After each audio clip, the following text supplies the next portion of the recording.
মায়া হলো মাকড়সার জালের মতো, একবার জড়িয়ে গেলে তার থেকে বেরিয়ে আসা খুব কঠিন।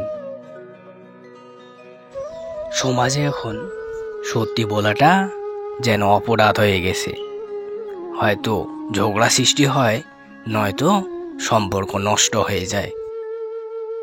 এই সমাজে পুরুষের টাকা থাকলে সেই পুরুষ রাজা, আর না থাকলে নির্যাতিত প্রজা।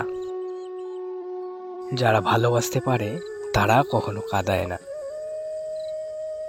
আর যারা কাঁদায় তারা কখনো ভালোবাসতেই পারে না। চোখ থেকে ঝরে পড়া অশ্রু সহজেই মুছে ফেলা যায়, কিন্তু অশ্রু ঝরার কারণটা মুছে ফেলা যায় না। প্রতিশোধ নেওয়া উচিত, তবে নিজের উন্নতির মাধ্যমে, কারো ক্ষতি করে নয়। ঠকালে এক সময় ঠকতে হয়, তাই সৎ থাকাটা অত্যন্ত প্রয়োজনীয়। ঘি দিয়ে নিম পাতা ভাজলে যেমন মিঠা হয় না, ঠিক তেমনই মন্দ লোকের স্বভাব কখনো পরিবর্তন হয় না।